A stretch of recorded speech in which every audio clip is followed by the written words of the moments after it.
नमस्कार, आपका स्वागत है आईएमएस टुडे में। और आज हमारे साथ मौजूद हैं डॉक्टर विजेंद्र सिंह चौहान, जो दृष्टि आईएएस में शिक्षक, सोशल मीडिया इन्फ्लुएंसर और मॉक इंटरव्यू पैनल में सदस्य हैं। सर, आपका स्वागत है आईएमएस टुडे में।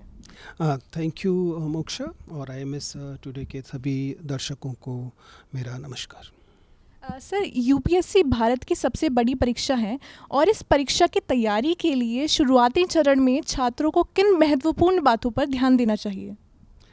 देखिए, जिस बात के बारे में मैं हमेशा कहता हूँ, और किसी भी एस्पिरेंट को जिस बात से अपनी चीज़ को शुरू करना चाहिए, और अक्सर यही सबसे बड़ी गलती भी वे करते हैं, वो ये है कि उन्हें यह सोचना चाहिए कि उन्हें यह परीक्षा देनी भी है या नहीं। और अगर उन्होंने यह फ़ैसला किया है कि उन्हें यह परीक्षा देनी है, तो यह फ़ैसला उनका एक स्वतंत्र आज़ाद फ़ैसला है, या फिर यह सोशल मीडिया के दबावों में, विजेंद्र चौहान के चेहरे देखकर, या पिताजी के दबाव में, या किसी ज़िले में किसी व्यक्ति का चयन हुआ है उसके दबाव में वो ये फ़ैसला कर रहे हैं। क्योंकि at the end of the day ये बात सही है, आपका कहना बिल्कुल सही है कि बहुत इंपॉर्टेंट परीक्षा है, बड़ी परीक्षा है, लेकिन अंततः केवल एक नौकरी का रिक्रूटमेंट एग्जामिनेशन है। उससे केवल एक सरकारी नौकरी मिलती है, लेवल 10 की नौकरी, जिसकी लगभग 75-80 हज़ार रुपये तनख्वाह होती है। इसको उसी पर्सपेक्टिव में देखना चाहिए। जब आप इसे लार्जर देन लाइफ देखते हैं, तब आपके ऊपर इसका दबाव प्रोपोर्शनेटली ज़्यादा होता है, और इसलिए आपका आउटपुट प्रोपोर्शनेटली कम होता है। इसलिए पहली चीज़ जिस तैयारी में जो करनी है वो देखें कि क्या वास्तव में ये परीक्षा देना भी चाहते हैं, ये आपका एक स्वतंत्र निर्णय है या नहीं है। It has to be your independent calling. अगर नहीं तो फिर आप दूसरी बहुत सारी चीज़ें कर सकते हैं, या अनुभव के लिए तब भी इस परीक्षा को दे सकते हैं, लेकिन उसका दबाव आप उतना ज़्यादा ना लें। सर, क्या आप हमें बताएंगे कि प्रीलिम्स और मेंस की तैयारी के बीच क्या अंतर है और छात्र अपनी रणनीति को कैसे बदलें?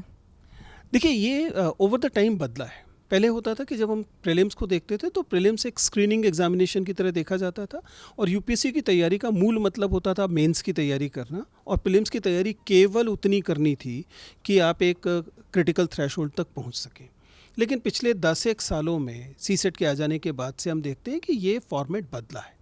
अब आपको इंटीग्रेटेड तैयारी करनी होती है। इसलिए आप पाएंगे कि तैयारी कराने वाले इंस्टीट्यूट इत्यादि भी अब एक फाउंडेशन कोर्स जैसी चीज़ शुरू करते हैं, जिसमें कि प्रीलिम्स और मेंस दोनों को लिया जाता है। इसलिए अब जो परीक्षा की जो तैयारी की जो रणनीति होगी, उसमें आप प्रीलिम्स को पहले की तुलना में ज़्यादा महत्व देंगे। आपको समझना पड़ेगा कि पहले ये होता था कि प्रीलिम्स का किसी का एक बार निकल गया तो उसका हर बार निकल जाया करता था। अब ऐसा नहीं।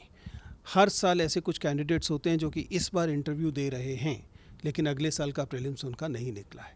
इसलिए आपको प्रीलिम्स को अतिरिक्त बल देना है। यद्यपि यस, चूँकि आपके का फाइनल सिलेक्शन तो मेंस की परीक्षा और इंटरव्यू के आधार पर होने वाला है, इसलिए आप मेंस की परीक्षा के साथ भी कोई समझौता नहीं कर सकते, लेकिन फिर भी तैयारी करने वाले लोगों को प्रीलिम्स को गंभीरता से लेना ये बहुत ज़रूरी है। सर, यूपीएससी की परीक्षा की तैयारी के दौरान कौन सी ऐसी गलतियां हैं जो छात्र करते हैं और इससे कैसे बचा जाए?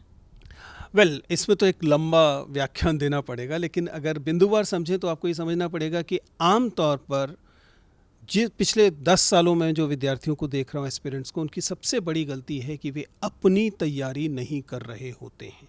वे दरअसल जो उस इकोसिस्टम में चल रहा है केवल उसे रिस्पॉन्ड कर रहे होते हैं। कोई नया मटेरियल आ गया, एक हल्ला मचा, तो वो उस मटेरियल पे कूद पड़ेंगे, फिर उसके बाद बी मटेरियल पे कूद पड़ेंगे, फिर सी मटेरियल पे कूद पड़ेंगे, और उनके पास अपना कोई एक तैयार प्लान नहीं होता जो कि कस्टम मेड हो उनके अपने लिए। क्योंकि आपको समझना पड़ेगा, हर एस्पिरेंट अलग होता है, हर एस्पिरेंट की पर्सनैलिटी अलग होती है, और इस कारण उन्हें अपना विशिष्ट रणनीति बनाने की ज़रूरत है।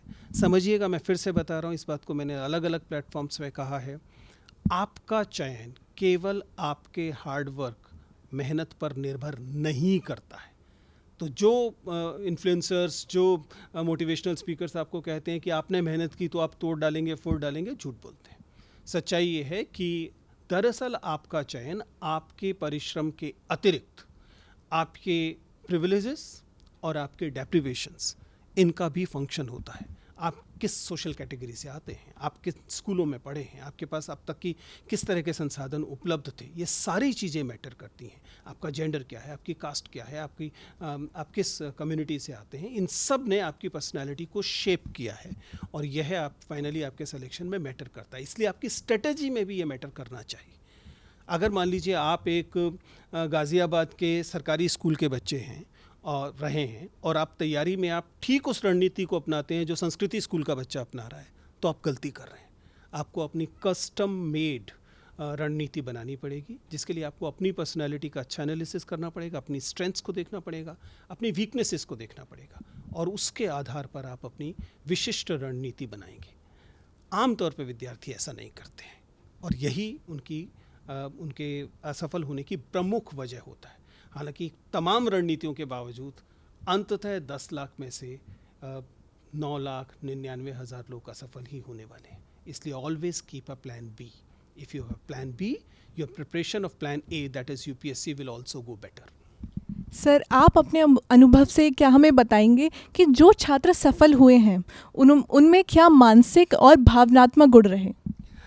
जैसा मैंने अभी पिछले सवाल के जवाब में बताया कि आमतौर पर यह गलतफहमी कि चयनित हुए विद्यार्थियों की पर्सनालिटी जो सिलेक्शन नहीं हुए उनकी पर्सनालिटी से क्वालिटेटिवली बहुत डिफरेंट होती है, ये फिर से मोटिवेशनल स्पीकर्स का फैलाया हुआ प्रमाद है। मैंने हर साल ऐसे विद्यार्थियों को देखा है जो कि जिनका सिलेक्शन नहीं हुआ लेकिन उनकी पर्सनालिटी ज़्यादा डायनामिक थी, वो ज़्यादा हार्ड वर्किंग थे। So please don't fall into that trap कि नहीं you would like to become a person like topper. No, topper का अपना व्यक्तित्व है, संयोग से वह टॉपर है। आप अपने व्यक्तित्व में यकीन कीजिए, आपके व्यक्तित्व में कोई कमी नहीं है। आज हमारे साथ मौजूद रहे विजेंद्र सिंह जी, धन्यवाद अपना बहुमूल्य समय देने के लिए।